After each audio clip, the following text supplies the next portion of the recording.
Merci à vous d'être avec nous pour la suite de ce grand rendez-vous. Deuxième invité, on l'accueille avec plaisir également, évidemment. Adrien Quatennens, bonjour à vous. Bonjour. Merci d'être là, député du Nord, coordinateur de la France Insoumise, cheville ouvrière également de la NUP, l'Union des Gauches, on va en parler. On parlera aussi de pouvoir d'achat, d'Europe avec vous, d'une semaine mouvementée aussi que vous avez connue au sein de cette grande alliance. Mais tout d'abord, Adrien Quatennens, un chef ne doit-il pas montrer l'exemple et descendre dans l'arène ou dans la mêlée? Pourquoi Jean-Luc Mélenchon n'est-il pas candidat aux législatives? D'abord, Jean-Luc Mélenchon, il est là au cœur de ce que nous sommes en train de faire. Vous me permettez de le résumer. L'élection présidentielle n'a rien réglé. C'est-à-dire que le 10 avril, on a vu émerger 3 blocs politiques. Le bloc ultralibéral Emmanuel Macron, le bloc d'extrême droite incarné par Madame Le Pen et ce bloc populaire que nous avons commencé à regrouper lors de l'élection présidentielle. Or, nos institutions sont calibrées pour l'opposition entre 2 blocs. Sauf qu'il y en a 3. On pourrait même en ajouter un 4e, les abstentionnistes.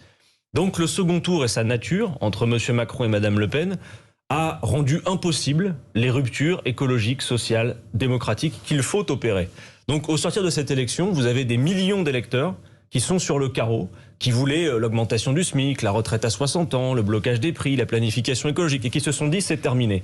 Ce que permet le score de Jean-Luc Mélenchon, 22% l'élection présidentielle et plus de 7 millions de voix, c'est de faire ce que nous sommes en train de faire. C'est grâce au score de Jean-Luc Mélenchon que nous avons pu continuer à regrouper ce bloc populaire.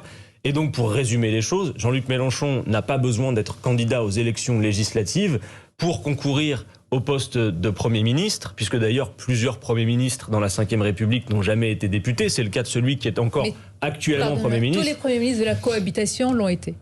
Oui, mais je veux dire, ça n'est pas, incompatible. Ça va aussi lui permettre, Jean-Luc Mélenchon, de s'impliquer sur toute la campagne et de se déplacer librement. Ça doit faire. Mais pour que ce soit très clair, parce qu'il y a des gens qui, du coup, comprennent pas bien les choses ou trouvent ça trop confus. Donc, je résume les choses. Les 12 et 19 juin, c'est l'élection qui va trancher le mandat politique pour les 5 prochaines années. Et il n'y a pas d'automaticité au fait que le président de la République élu obtienne une majorité. Il y a des élections législatives. C'est pas pour faire un cadeau au président de la République. Logique, normalement, Adrien Quatennens. Les gens comprennent peut-être pas toujours les choses. Mais là, s'il n'y va pas, c'est peut-être aussi parce qu'il a peur de la défaite à Marseille.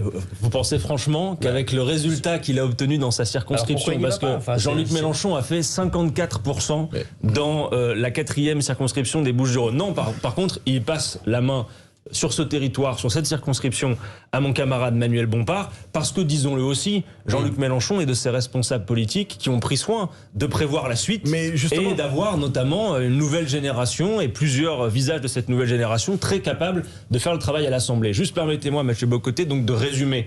Les 12 et 19 juin, l'élection législative, du fait de ce que je viens de dire, va, quoi qu'on en pense, et quoi qu'en pense le président de la République, fonctionner comme un 3e tour de l'élection présidentielle, parce que dans la constitution de la Ve République, le Premier ministre conduit et détermine la politique du gouvernement. Donc je résume, les 12 et 19 juin...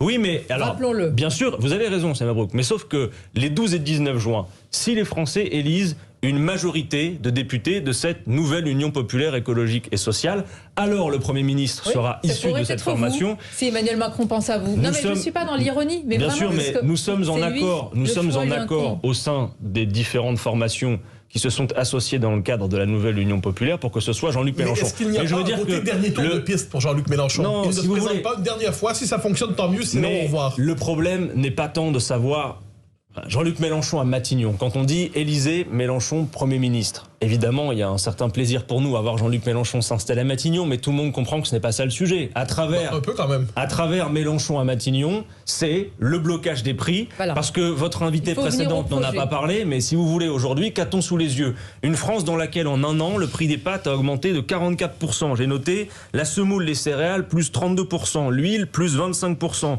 la farine, plus 18%, le prix du carburant qui est encore à 2 €, souvent au moins, à la pompe. Bref, Monsieur Macron n'a pas l'air de s'en soucier, mais les Français sont pris à la gorge. Et donc, il faut les soulager rapidement. Et à toutes celles et ceux qui attendaient de l'élection présidentielle ces solutions et qui ont pensé que c'était terminé, ce que nous sommes en train de faire, c'est envoyer un signal puissant à travers tout le pays qui consiste à dire « Mesdames et messieurs, non, ce n'est pas terminé. Si vous avez voulu tout ça, vous pouvez encore l'obtenir grâce aux élections législatives. » De la même manière, quand vous voyez que la France est en état de sécheresse dans 6 départements, la planification écologique ne peut plus attendre. Ça veut dire que le projet de la NUP NUP, de cette union de gauche, c'est le projet exactement que vous avez porté à la présidentielle de Jean-Luc Mélenchon, d'une gauche radicale et d'une extrême gauche, comme disent certains. Ça veut dire en tout cas que dans la discussion avec nos partenaires, nous n'avons pas souhaité simplement un accord électoral. L'accord électoral est une conséquence d'un accord programmatique et stratégique. Et oui, compte tenu du fait que l'élection présidentielle, à 2 reprises, Sonia Mabrouk,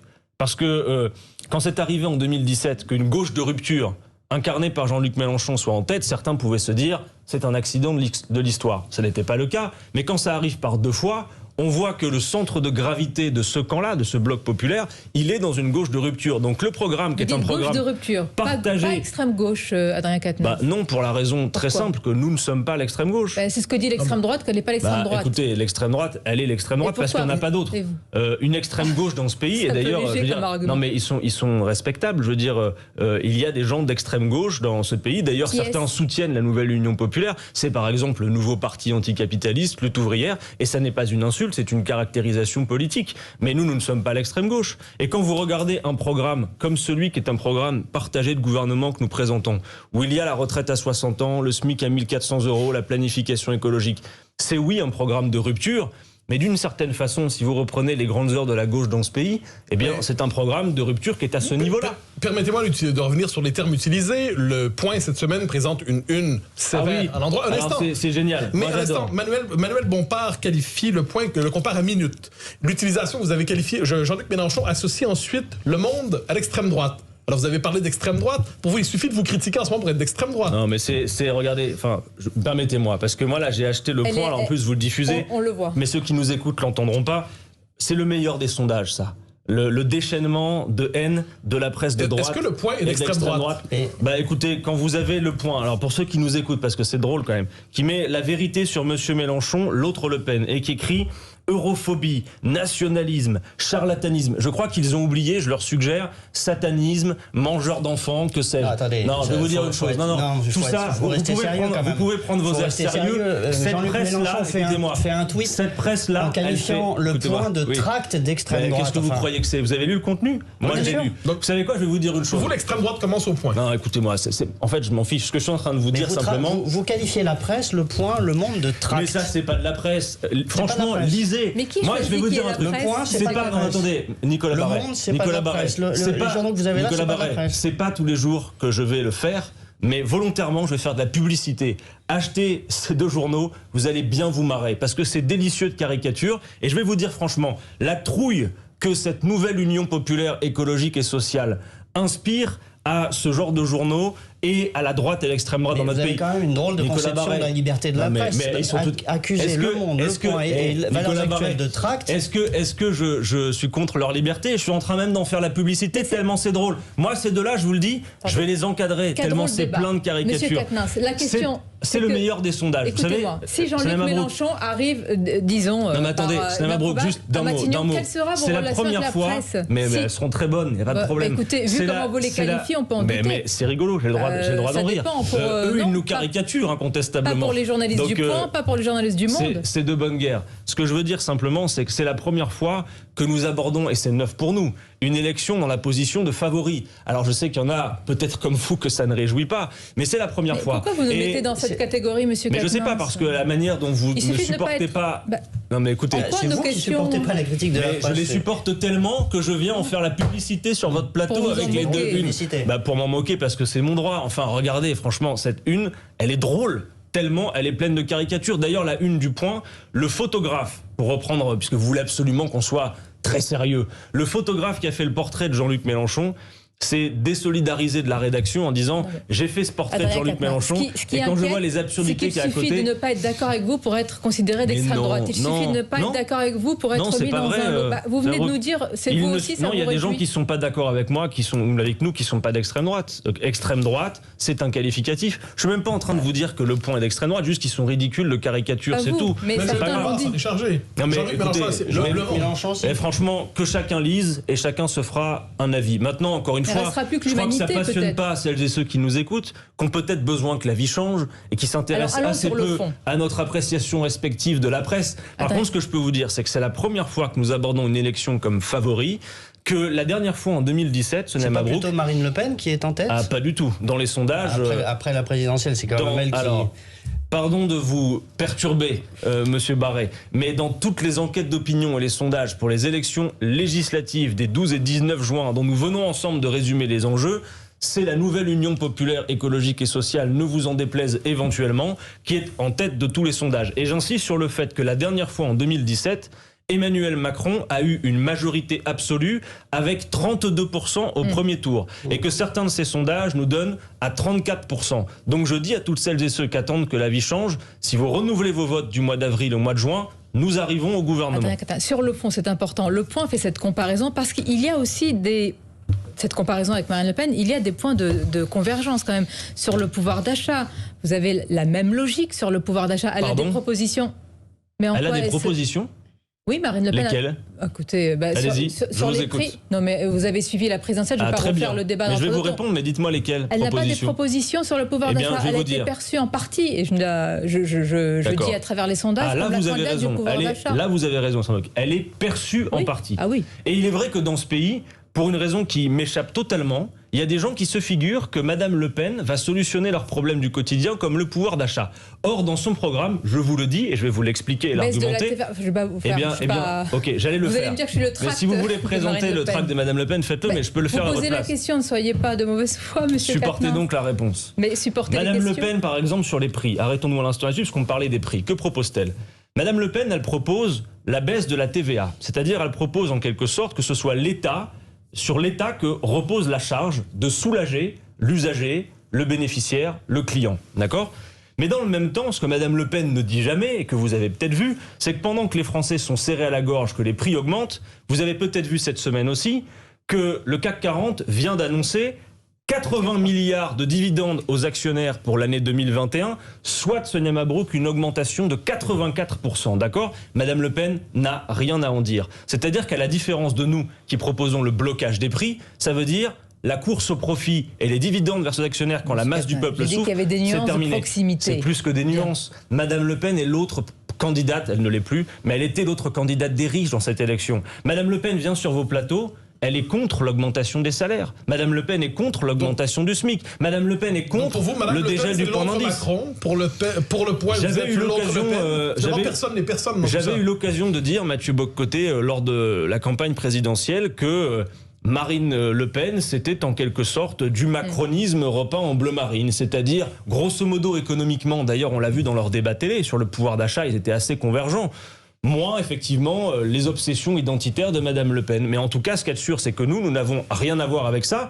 Et je veux le dire à toutes celles et ceux que Jean-Luc Mélenchon a souvent appelés les fâchés pas fachos. C'est des gens qui ne partagent pas la vision identitaire ou ethniciste de Madame Le Pen, mais qui, pour plein de raisons, pensent qu'elle va solutionner leurs problèmes de pouvoir d'achat. Cette femme ne va rien solutionner. La dernière fois qu'il y a eu un débat important sur les retraites à l'Assemblée nationale, on ne l'a pas vu dans les débats. Donc, voter pour Madame Le Pen, ça ne sert à rien. D'ailleurs, regardez, dans cette élection législative, quelle est l'ambition de Madame Le Pen? Vous l'avez entendu? Madame Le Pen elle-même presque appelle à voter pour les candidats d'Emmanuel Macron. Elle a dit l'autre soir sur TF1, eh bien oui, c'est la tradition, le président doit avoir une majorité. Mais non, Madame Le Pen, concourir au poste de Premier ministre, c'est nécessaire.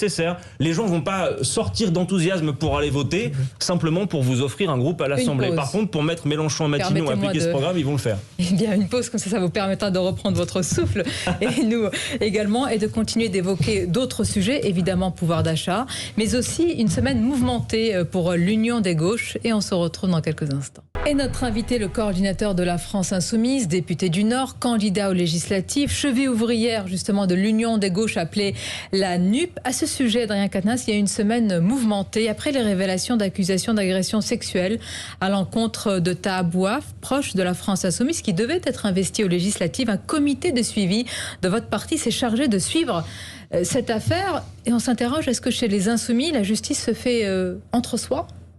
Ça n'est pas la justice, Sonia Mabrouk. D'abord, c'est très sérieux, puisque en effet, nous avions l'intention et nous défendions la candidature de Taha Bouaf pour ces élections législatives, mais le 7 mai, donc samedi, nous avons le comité de suivi des violences sexistes et sexuelles, qui est une instance de la France Insoumise en partenariat avec des associations qui nous permet de traiter ce genre de cas, a été saisi d'accusations contre lui.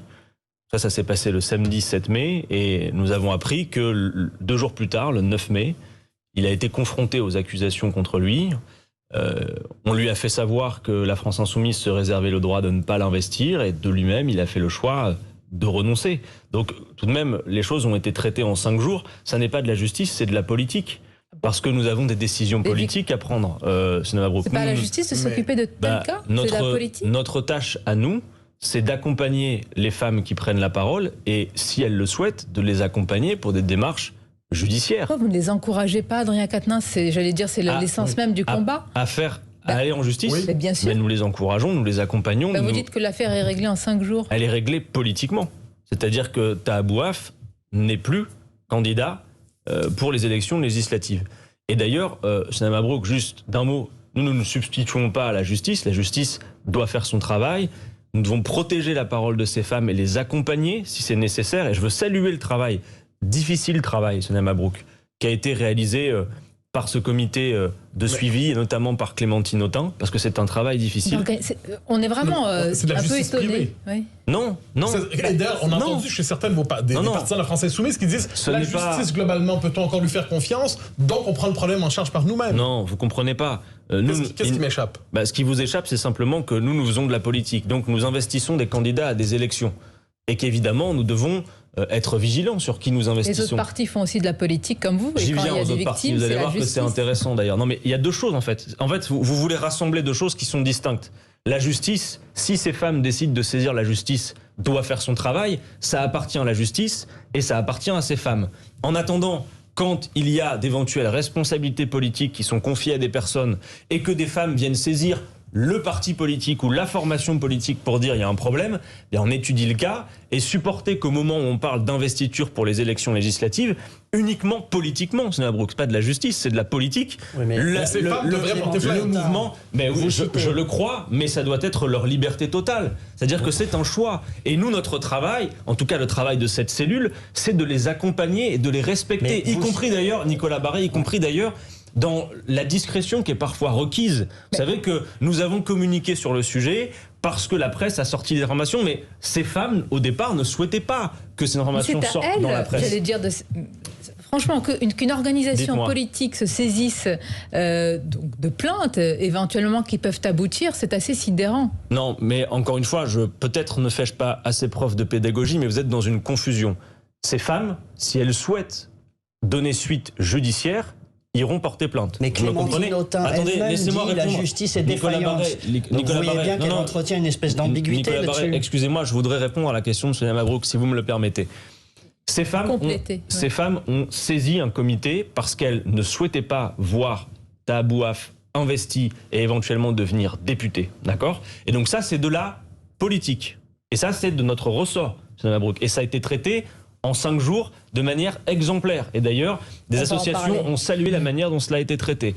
De l'autre côté, si ces femmes souhaitent donner une suite en justice aux accusations qu'elles donnent, eh bien, notre tâche sera de les orienter et de les accompagner. Mais vous dites que ça a été exemplaire. En revanche, oui, ce que je veux vous dire, c'est que vous avez menti, que vous le saviez, en fait, que Clémentine Autain a laissé échapper le fait que la France Insoumise savait, pour les soupçons d'agression sexuelle depuis plusieurs jours, que vous auriez continué, pas vous personnellement, mais d'agiter le chiffon du racisme et de la meute politico-médiatique, alors que vous saviez que Taha Bouaf, et je dis soupçonné, parce qu'il y a droit à la présomption d'innocence. Vous avez raison de le rappeler. Et c'est parce qu'il y a la présomption d'innocence que ce que nous faisons précisément, c'est de la politique et pas de la justice. Mais est-ce que vous saviez, monsieur Quatennens, bien avant, quand vous étiez en train de dénoncer le racisme supposé? Je vais vous dire une chose. Forcément, il y a eu une concordance des temps un peu étrange. C'est-à-dire que pendant 3 semaines, Taha Bouaf, parce qu'il est un militant des cités populaires, parce que sa parole n'est pas calibrée, etc., beaucoup, lui, ont sauté dessus. Il a eu une vraie cabale d'extrême droite contre lui, pardon, pas qu'il y ait de confusion.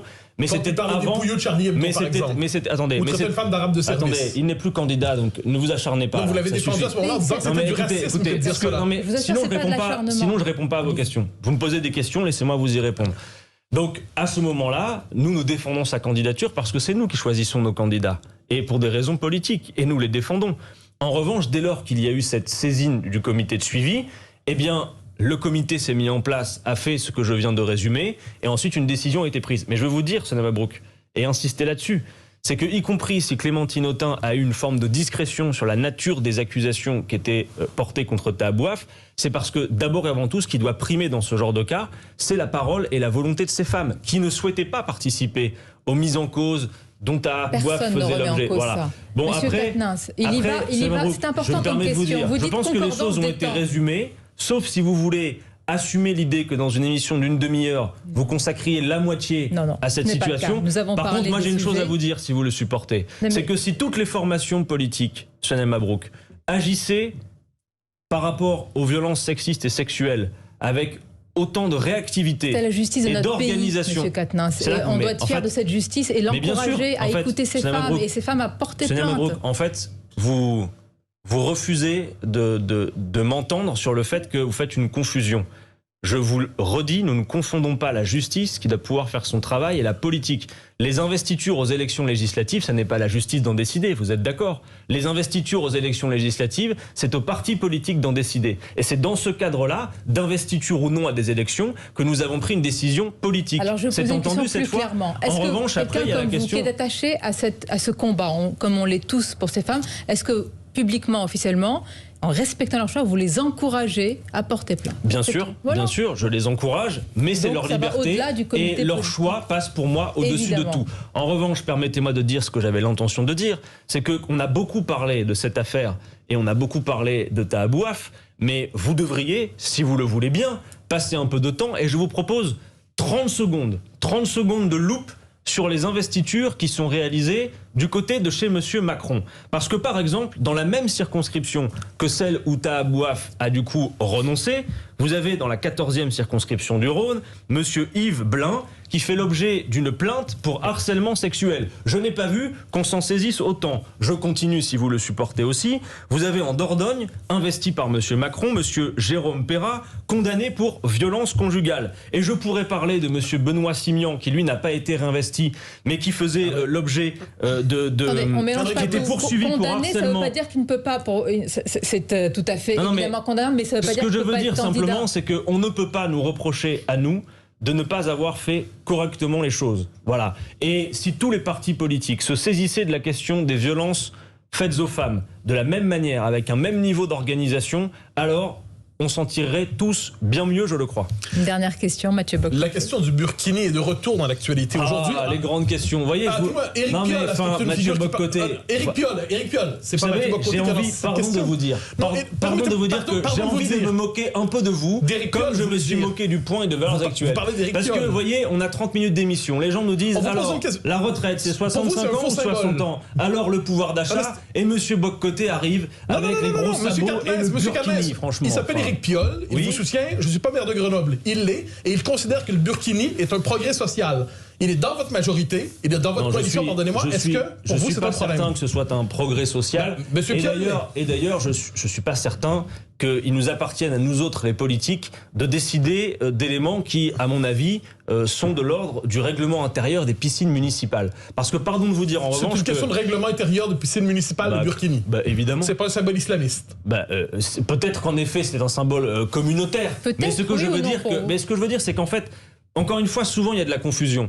La question de quels vêtements nous portons à la piscine comme usagers d'un service public, d'accord, n'est pas une question de laïcité, Monsieur Bock-Côté. Vous en êtes d'accord ou pas? Non, la question de l'islamisme est une question de laïcité. Non, mais évidemment. Sauf que, Monsieur Bock-Côté, prenons un exemple précis. Si vous êtes, vous, agent municipal qui s'occupe d'ouvrir et de fermer la piscine municipale, vous êtes fonctionnaire de l'État, vous êtes donc soumis à la neutralité qu'on exige des fonctionnaires, c'est normal, c'est la laïcité. En revanche, les vêtements que portent les usagers d'un service public ou les vêtements que les gens portent dans la rue, comme Madame Le Pen qui avait l'intention de faire la police du vêtement dans la rue, cela n'a rien à voir, rien avec la laïcité.